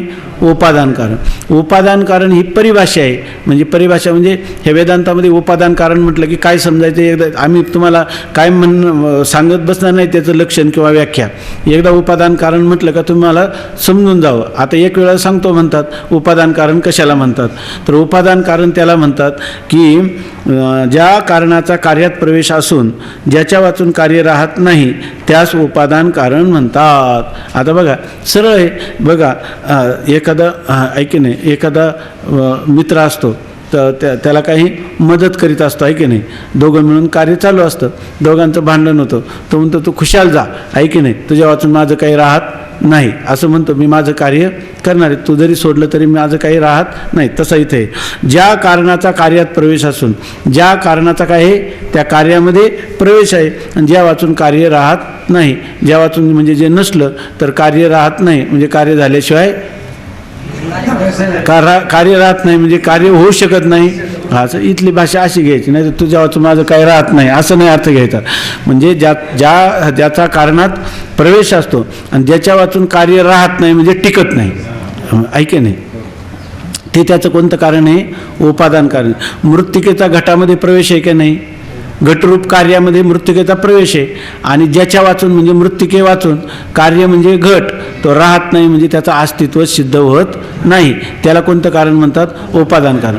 याचा अर्थ ह्या जे भ्रमातले पदार्थ आहे, रज्जूवर भासलेला सर्प, त्या सर्पाला उपादान करून कारण आहे अविद्या, म्हणजे त्या अविद्येचा त्याच्यामध्ये काय आहे? प्रवेश आहे, बरोबर ना. ज्याचा कार्यात म्हणजे कोणतं कार्य? सर्परूपी कार्यात ज्याचा प्रवेश आहे आणि ज्याच्या वाचून म्हणजे ज्या अविद्ये वाचून कार्य राहत नाही, म्हणजे सर्प टिकत नाही, म्हणजे सर्पाचा भ्रम होत नाही. सर्पाचा भ्रम झाला का अविद्येचा प्रवेश त्याच्यामध्ये आहेत आणि अविद्या बाजूला केली तर सर्प नाहीच आहे, त्याला म्हणतात उपादान कारण. समजलं ना? उपादान कारण सगळं मुलांना माहीतच आहे, अगोदर झालेलंच आहे, पण आपलं पुन्हा त्याची आवृत्ती करायची. ज्या कारणाचा कार्यात प्रवेश असून ज्याच्या वाचून कार्य राहत नाही त्यास उपादान कारण म्हणतात. आता घटास दंड, चक्र, कुलाल, मृत्तिका ही कारणे आहेत, पण त्यात मृत्तिकेचा घटात प्रवेश असून मृत्तिके वाचून घट राहत नाही, म्हणून मृत्तिका घटाचे उपादान कारण आहे. आता घट निर्माण होता ना, घटाला अगोदर आम्ही काय म्हणत होतो? अविद्येला कारण आहे म्हणत होता. आता काय म्हणायला लागलं? अविद्या कोणतं कारण आहे? उपादान कारण. याचा आता आणखी काही कारणं असतात का असं आपल्याला शंका येईल, तर ते सांगतात घट निर्माण करायला केवळ मृत्तिका चालते का? नाही, तिथं कुलाल पाहिजे की नाही, म्हणजे सुतार पाहिजेत, त्याच्यामध्ये कुंभार पाहिजे आहे की नाही. घट निर्माण करण्यासाठी कुलाल म्हणजे कुंभार पाहिजे. नंतर दंड पाहिजे की नाही, चक्र फिरवायला चक्र पण पाहिजे की नाही, माती आणण्यासाठी गाढव पण पाहिजे की नाही, त्याच्याच ठिकाणी सगळी कारणं मिळूनच होतं की नाही, ते काही एकाने होतं, केवळ मृत्तिका असली का होतं का? नाही, मग सगळी कारणं आहेत. परंतु आमचं काय म्हणणं आहे, ज्या कार्यात प्रवेश होतो आणि जे नसलं का ते कार्य राहत नाही, म्हणजे कार्य टिकत नाही, त्याला म्हणायचं उपादान कारण. आता कुलाल आहे म्हणजे कुलाल आहे, दंड आहे, चक्र आहे, गाढव माती वाहण्यासाठी आहे, ही पण कारणं आहेतच की नाही घटाची, परंतु याला उपादान कारण म्हणता येईल का? नाही. कारण जर समजा कुंभाराने घट बनवला आणि कुंभार मरण पावला, बरोबर ना, तर घट फुटल्याशिवाय राहतो का? बोला ना. आता आपल्याला तुम्ही विचार करा, समजा आपण एखादं भांडं आणलं आणि कुंभाराकडूनच आणलं आणि ज्या कुंभाराने तयार केलं तो कुंभार मरण पावला, कुंभार कारण आहे का नाही त्याचं? आणि जर कुंभार मरण पावला तर भांडं तत्काल लगेच दुभंगतं का नाही का? मग कारण नाही का? तो आहे, पण त्याचा कार्यात प्रवेश आहे का? कुंभार कार्यात प्रवेश नाही आणि ज्याच्या वाचून कार्य राहतं का नाही? राहतं. मग ते काय त्याचं उपादान कारण म्हणता येईल का? नाही, आहे की नाही? कारण आहे, पण ते कोणतं कारण आहे? निमित्त आहे. ते दंडाने फिरवता येतं, निमित्त आहे. चक्र फिरतं, त्याच्यावर घटाला आकार देता येतं, तो कोणतं कारण आहे? निमित्त कारण आहे. मग त्याचा कार्यात प्रवेश नाही आणि ज्याच्या वाचून कार्य राहू शकतं, म्हणजे ज्याचा नाश झाला तरी कार्य राहतं, त्याला कोणतं कारण म्हणतात? निमित्त कारण. आता गाढव आहे की नाही? गाढव कोणतं कारण आहे? निमित्त कारण आहे का उपादान कारण आहे? निमित्त कारण आहे की नाही? ते निमित्त सुद्धा नाही, त्याला अन्यथा सिद्ध असं म्हणतात. समजा गाढव कुंभाराचं मरण पावलं आहे की नाही, किंवा कुंभार दरिद्री झाला, त्याला गाढव घेऊ शकला नाही, तर त्याचा व्यवसाय बंद पडेल का? नाही. तो काय करेल? डोक्यावर माती आणील, आहे की नाही? डोक्यावर माती आणील आणि करील. म्हणजे त्याला म्हणतात अन्यथा सिद्ध. म्हणजे ते असलं काय आणि नसलं काय, आहे की नाही? म्हणून ते स्वामी महाराज नेहमी सांगायचे की पाठामध्ये निमित्त कारण म्हणून तरी असलं पाहिजे किंवा उपादान कारण म्हणून तरी असलं पाहिजे. अन्यथा सिद्ध कधीच नसलं पाहिजे. अन्यथा सिद्ध नसलं पाहिजे, आहे की नाही? तर त्या तसं हे गाढव कोणतं कारण आहे? अन्यथा सिद्ध असं कारण आहे. हां हां हां हा. ज्या कारणाचा कार्यात प्रवेश असून ज्याच्या वाचून कार्य राहत नाही त्यास उपादान कारण म्हणतात. घटास दंड, चक्र, कुलाल, मृत्तिका ही कारणे आहेत, पण त्यात मृत्तिकेचा घटात प्रवेश असून मृत्तिके वाचून घट राहत नाही, म्हणून मृत्तिका घटाचे उपादान कारण आहे. मृत्तिकेचा घटात प्रवेश आहे की नाही आणि मृत्तिके वाचून घट राहत नाही, म्हणून घटाचं मृत्तिका हे उपादान कारण आहे. आणि दंड, चक्र, कुलाल ही घटाच्या उत्पत्तीला मात्र कारणं आहेत, म्हणून ती निमित्त कारणं आहेत. ही सगळं असल्याशिवाय घट उत्पन्न होईल का? घटाच्या उत्पत्तीला कारण आहेत, परंतु ती उपादान कारण नाहीत, म्हणून त्याला काय म्हणतात? निमित्त कारण असं म्हणतात. असो, जशी आता बघा पुढं, जशी रज्जूपही चैतन्याश्रित अविद्येपासून सर्पाची अनिर्वचनीय उत्पत्ती सांगितली होती, त्याचप्रमाणे साक्षी चैतन्याश्रित अविद्येपासून सर्पज्ञान अनिर्वचनीय उत्पन्न होते. हे तुझ्या प्रश्नाचे उत्तर दिले. हे सगळं चिंतनातून काय निष्पन्न झालं की सर्प आणि सर्पज्ञान, आहे की नाही? सर्पाची उत्पत्ती कशी झाली? रज्जूपही चैतन्याच्या आश्रित असणाऱ्या अविद्येच्या तमगुणाचा परिणाम सदसद विलक्षणीय अनिर्वचनीय सर्प उत्पन्न झाला. तसंच आता तो काय म्हटला, आता सर्पज्ञान कसं होतं याचं आत्तापर्यंत केलेल्या चिंतनावरून उत्तर काय झालं? अंतकरण उपही साक्षी चैतन्याच्या आश्रित असणाऱ्या अविद्येच्या सत्वगुणाचा परिणाम सर्पज्ञान उत्पन्न सदसद विलक्षण अनिर्वचनीय सर्पज्ञान उत्पन्न झालं असं म्हटलं की नाही? हे झालं की नाही? त्याच्या सर्पज्ञान कसं होतं याचं उत्तर झालं की नाही? सर्प कसा उत्पन्न होतं याचंही उत्तर झालं आता. आणि सर्पज्ञान कसं उत्पन्न होतं याचंही उत्तर झालं ना? याप्रमाणे सर्पाची व त्याच्या ज्ञानाची अनिर्वचनीय उत्पत्ती मानल्याशिवाय सर्पप्रतीची दुसऱ्या कोणत्याही प्रकाराने योग्य व्यवस्था लागत नाही. हे दुसऱ्या ख्यातीचा वारंवार विचार करून निश्चित कर. आता तुम्ही म्हणले की नाही आम्हाला अनिर्वचनीय ख्याती मानायची, तर आता ख्याती किती आहेत? 7. ही अनिर्वचनीय ख्यातीचा जर तुम्ही परित्याग केला आणि म्हटलं की नाही आम्ही दुसरी संगती सांगतो, कोणती सांगतात? एक तर असत ख्याती, दुसरी आत्मख्याती, तिसरी अन्यथा ख्याती, चौथी आख्याती, 5वी सत्ख्याती. हे पुन्हा ख्यातीचा जर तुम्ही विचार केला तर पुन्हा काय होईल? एक मत काय आहे? पुन्हा खंडितच आहे. मग आता आम्ही सांगितलेलं मान्य कर, नाही तर तुझं सिद्ध कर. तुझं सिद्ध होत नाही अगोदरच तुझं खंडन करून सिद्ध झालं, आहे की नाही? आता काय आहे? आमच्या अनिर्वचनीय ख्यातीवादाचाच तू काय कर? स्वीकार कर. ठीक आहे ना? मग तुम्ही सांगा, रज्जूवर भासलेला सर्प आणि सर्पज्ञानाची संगती अनिर्वचनीय ख्यातीच्या प्रक्रियेला स्वीकारल्याशिवाय कोणत्याही पद्धतीने लागत नाही. याच्यासाठी तुला वाटलंच तर परत मागं जा आणि परत आत्मख्यातीपासून तर सत्ख्यातीपर्यंत विचार कर. कोणत्या दृष्टीनं तुझ्या बुद्धीला हे पटणार नाही. शेवटी तुला काय करावं लागेल? नाईलाजाने कोणत्या अनिर्वचनीय ख्याती मानावीच लागेल. स्वामी महाराज म्हणायचे, एक तर आमचं स्वीकार, नाही तर तुझं सिद्ध कर. तुझं सिद्ध जोपर्यंत होत नाही तोपर्यंत आमचं तुला मान्य करणं भाग आहे. अशा प्रकारची ही अनिर्वचनीय ख्याती कशामध्ये? सर्प आणि सर्प ज्ञानाच्या स्पष्टीकरणामध्ये त्यांनी निरूपण केलेली आहे. आता यानंतर अनिर्वचनीय शब्दाच्या अर्थाविषयी शंका व समाधान. आता आपल्याला वाटतं खऱ्या अनिर्वचनीय शब्दाची शक्ती कोणाला कळली? आपल्यालाच कळली, आहे की नाही? आता काय त्याच्याबद्दल शंका आहे का महाराज? अनिर्वचनीय शब्दाची शक्ती कळली का नाही आपल्याला? नाही, खरं सांगा. अनिर्वचनीय म्हणजे जे सदसद विलक्षण अनिर्वचनीय, अर्थात तो पदार्थ मिथ्या असतो, अर्थात ज्या अधिष्ठानावर भासतो त्याच ठिकाणी त्याचा त्रैकालिक अत्यंताभाव असतो. हे आपल्याला कळलं की नाही? आता का याच्याविषयी शंका आहे? असं आली का काही शंका तुमच्या मनात? आता नाही बाबा, पण हे स्पष्टीकरण बरोबर नाही का? हेच बरोबर आहे असं वाटलं? रज्जूवर भासणारा सर्प आणि सर्पाचं ज्ञान अनिर्वचनीय उत्पन्न होतं. सर्प कशामध्ये? तर रज्जूपही चैतन्याच्या आश्रित अविद्येचा परिणाम आहे तमोगुणाचा. आणि सर्पज्ञान काय आहे? अंतकरणोपही साक्षी चैतन्याच्या आश्रित असणाऱ्या अविद्येच्या सत्वगुणाचा परिणाम आहे. हे तुम्हाला कळलं की नाही? कळलं का? पटलं पण हे? पटलं याचा अर्थ आता शंका आहे का काही याच्यामध्ये? काही शंका नाही, बरोबर आहे ना. मग आपल्याला आपण अनिर्वचनीय ख्यातीची रीती आता अंगीकृत केली की नाही? केली, बरोबर आहे ना. आता बघा, हा शिष्य आहे ना आपल्यासारखा नाही, थोडा बत्थळ बुद्धीचा आहे. त्यामुळे तो कसा म्हणतो बघा, अनिर्वचनीय शब्दाचे अर्थाविषयी शंका व समाधान. हे आपल्याला शंका राहिली नाही, पण याला शंका आली त्यासाठी आपल्याला पुन्हा हे बघावं लागतं, पुन्हा काय शंका आली ते, आहे की नाही. अनिर्वचनीय शब्दाच्या अर्थाविषयी शंका व समाधान. शिष्य म्हणतो, महाराज, अनिर्वचनीय ख्यातीचा विचार करता रजत व त्याचे ज्ञान ही स्वतःहून विलक्षण अनिर्वचनीय उत्पन्न होतात असे आपण म्हणता, परंतु ते मला अजून पटत नाही. तो म्हणतो, तुम्ही अनिर्वचनीय ख्यातीचा विचार करताना रजत आणि त्याचं ज्ञान, किंवा सर्प आणि त्याचं ज्ञान, किंवा पुरुष आणि त्याचं ज्ञान याविषयी कोणती ख्याती सांगितली? सदसद विलक्षण अनिर्वचनीय ख्याती सांगितली.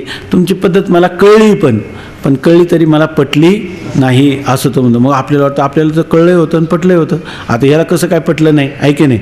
हा काय म्हणतो, आपण आता तुम्ही कबूल केलं ना, आम्हाला सगळं कळलं पण आणि पटलं पण. हा तो शंका तो सांगतो, परंतु ते मला अजून पटत नाही. म्हणजे मला अजूनही सदसद विलक्षण अनिर्वचनीय ख्यातीच्या रीतीने सर्पाचे आणि सर्पज्ञानाची संगती जे तुम्ही सांगता, ही गोष्ट मला अजून पटली नाही. कारण स्वतःहून विलक्षण ते असतच म्हटले पाहिजे व असं आपलं स्वतःहून विलक्षण ते असतच म्हटले पाहिजे व असतहून विलक्षण ते सतच म्हटले पाहिजे. तुम्ही काय नवीनच काढले की स्वतःहून विलक्षण अनिर्वचनीय.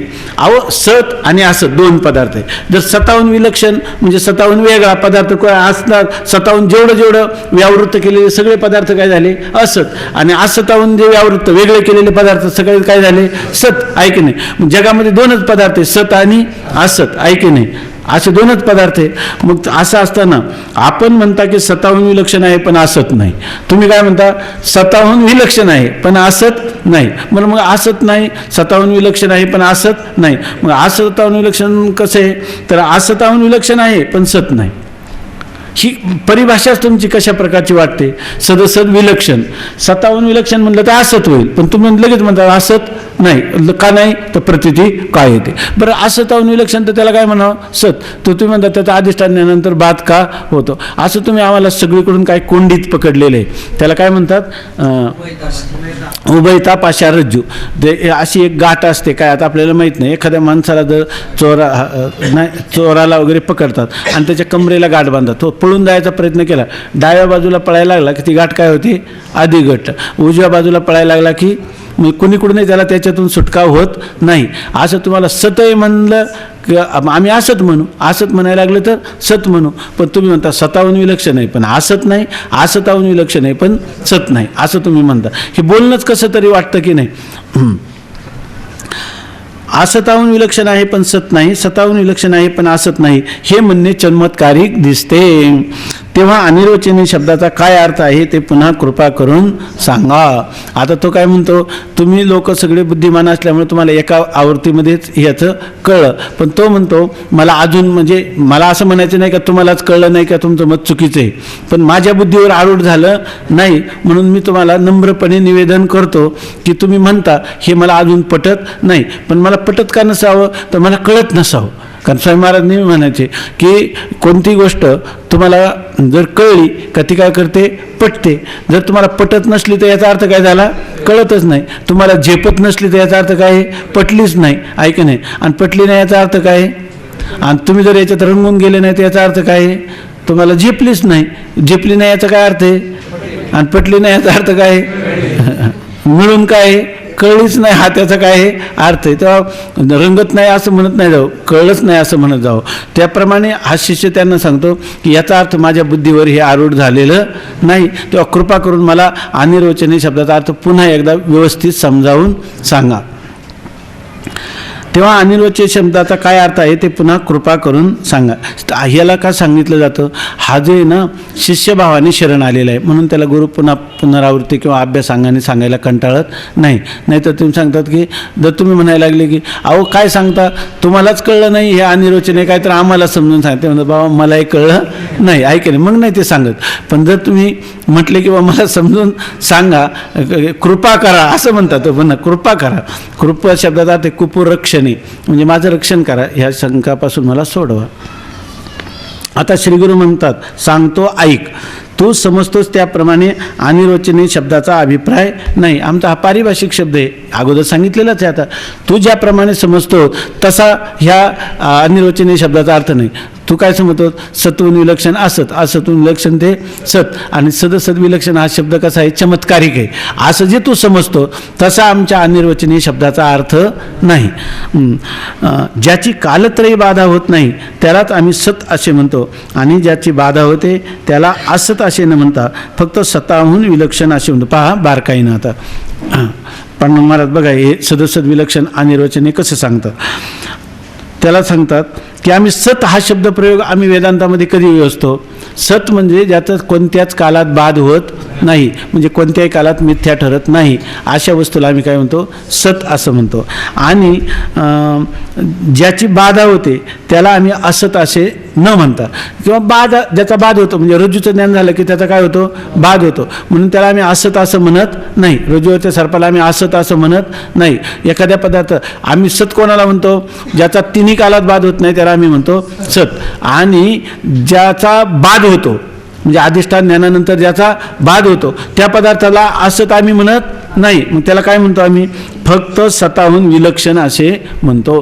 तो म्हणजे बाधयोग्य पदार्थाला, बाधयोग्य पदार्थाला आम्ही काय म्हणतो? सताहून विलक्षण असं म्हणतो. जर बाध होत असेल तर त्याला आम्ही असत नाही म्हणत, त्याला काय म्हणतो आम्ही? सताहून विलक्षण. वंध्यापत्राप्रमाणे स्वरूपहीनास असत म्हणतो. आणि आम्ही असत कशाला म्हणतो? मग ज्याचा बाध होतो अधिष्ठान ज्ञानाने त्याला आम्ही सत्वहून विलक्षण म्हणतो. आणि मग असत कशाला म्हणता तुम्ही?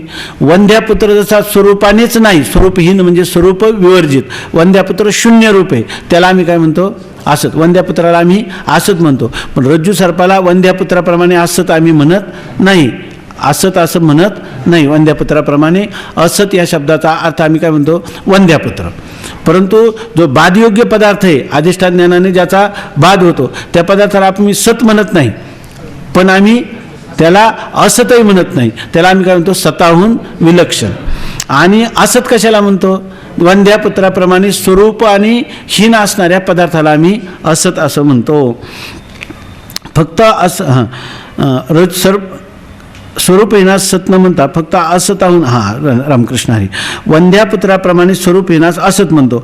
आणि केवळ स्वरूपवानास सत न म्हणता, पण ज्याला स्वरूपाने, स्वरूपाने म्हणजे काय? रज्जूवर सर्पाचं तुम्हाला स्वरूप भासतं की नाही? मग त्याला स्वरूप आहे का नाही? स्वरूप आहे, स्वरूप आहे, पण ते वंध्यापुत्राप्रमाणे आहे का? नाही, वंध्यापुत्राप्रमाणे नाही.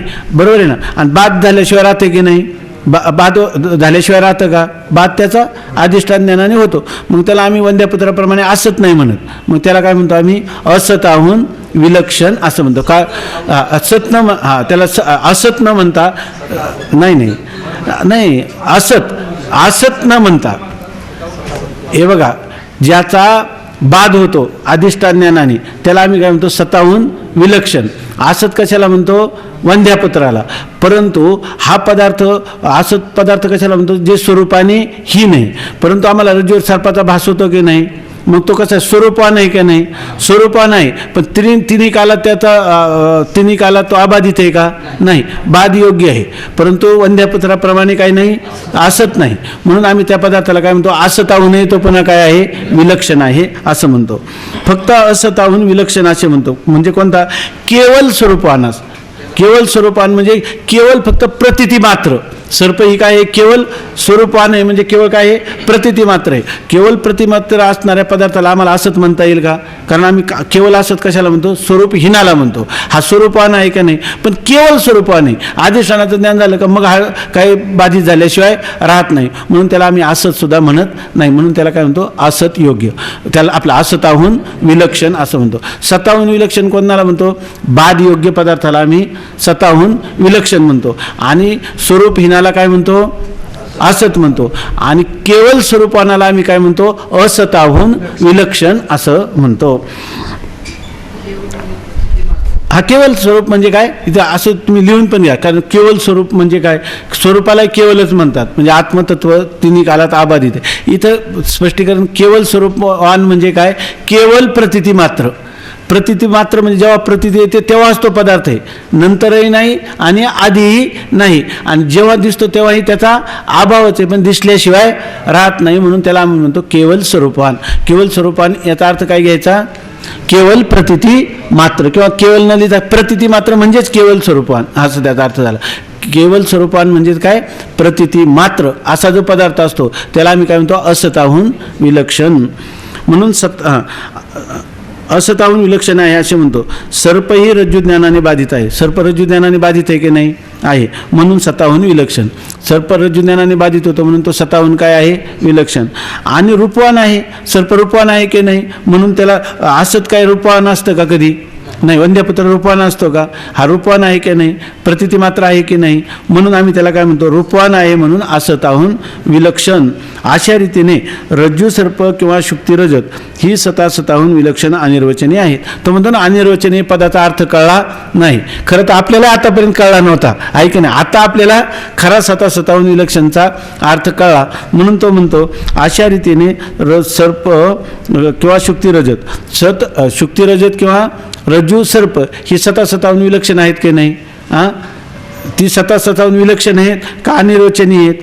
स्वतःहून विलक्षण अनिर्वचनीय आहेत. हे आता तुम्हाला कळलं की नाही? का स्वतःहून विलक्षण अनिर्वचनीय झोपले नाही. स्वतःहून विलक्षण अनिर्वचनीय आहेत. बाद होण्यास योग्य जो रूपवान पदार्थ तो अनिर्वचनीय शब्दाचा वाच्य. थोडक्यात आतापर्यंत केलेल्या चिंतनावरून काय झालं? बाद होण्यास योग्य आणि कसं आहे? फक्त रूपवान. तो पदार्थ काय असला पाहिजे? केवळ स्वरूपवान असला पाहिजे किंवा रूपवान असला पाहिजे. बाद होण्याला योग्य म्हणजे बाद होण्याला योग्य असा जो रूपवान पदार्थ तो ह्या अनिर्वचनीय पदाचा अर्थ आहे. कळलं का नाही? त्यात रज्जूवर भासलेला सर्व तो बाद होण्याला योग्य आहे का नाही? आणि तो रूपवान आहे का नाही? त्याला आम्ही काय म्हणतो? अनिर्वचनीय. अनिर्वचनीय हा शब्द कधी बांधू आम्ही? त्या पदार्थाला रूप असलं पाहिजे आणि तो पदार्थ अधिष्ठान ज्ञानाने बाधित झाला पाहिजे. त्या आम्ही काय म्हणतो? अनिर्वचनीय. त्यालाच आम्ही काय म्हणतो? सदाहून विलक्षण. सदाहून विलक्षण आमच्या शब्दाचा अर्थ तू काय समजला होता? सताहून विलक्षण ते असत आणि असताहून विलक्षण ते सत, आणि सदसद विलक्षण हा तुमचा शब्द आम्हाला ऐकल्यावर चमत्कारिक वाटतो. आमच्या शास्त्राप्रमाणे जर तू आमचा वक्त्याचं तात्पर्य काय अनिर्वचनीय म्हणे? वक्तुर इच्छा तात्पर्य. वक्त्याची इच्छा काय? स्वतःहून विलक्षण म्हणतो तेव्हा ते बाद योग्य आहे, असताहून विलक्षण म्हणतो तेव्हा ते रूपवान आहे. मग बाद योग्य आणि रूपवान पदार्थाला अनिर्वचनीय अशी आम्ही संज्ञा किंवा परिभाषा योजलेली आहे. आता कळलं की नाही? शिष्याने जो अर्थ घेतला होता तो योगिक पद्धतीने घेतला. हो, हां, श्री गुरुंनी जे सांगितलं तो पारिभाषिक सांगितलं. त्यांनी सदसद विलक्षण म्हणजे व्याकरणाप्रमाणे किंवा योग सत म्हणलं की तो पदार्थ काय आहे? तो पदार्थ तिन्ही कालामध्ये राहत असतो असं त्या सत शब्दात अर्थ. असत पदार्थ म्हणजे ज्याला स्वरूपच नाही, स्वरूपहीन आहे, त्याला असत असा योगी किंवा परंपरेने जो अर्थ घेतात तो त्यांनी घेतला होता. आमचा पारंपरिक अर्थ आपलं तसा नाही. आमचा पारंपरिक म्हणण्यापेक्षा पारिभाषिक अर्थ तसा नाही. बाद होण्यास योग्य जो रूपवान पदार्थ तो अनिर्वचनीय शब्दाचा वाच्य आहे. अनिर्वचनीय शब्दाचा थोडक्यात अर्थ बाद योग्य असा आहे. मग अनिर्वचनीय काय घ्यायचा? बाद योग्य मिथ्या हे यथार्थ समजले म्हणजे तुझे समाधान होईल. आता हे जर तुला यथा म्हणजे जसा त्याचा अर्थ म्हणजे जसा विषय आहे तसा विषय तुम्हाला कळला की तुला सदसद विलक्षण अनिर्वचनीय शब्दांची शक्ती कळेल असं सांगितलं. आता याच्यानंतर शिष्य जो आहे तो सत्ख्यातीच्या प्रामाण्याविषयी शंका व समाधान करतो. आता त्यांनी काय केलं? त्यांनी मागे सांगितलं तो इतर ख्यातींचं चिंतन कर आणि वारंवार अनिर्वचनीय ख्यातीचा निश्चय कर विचार करून. तर त्याला पुन्हा शंका आली की सत्ख्यातीमताचं जे खंडन केलं अनिर्वचनीय ख्यातीवादी त्याच्याविषयी त्याच्या अंतःकरणात पुन्हा दुसरी शंका निर्माण झाली.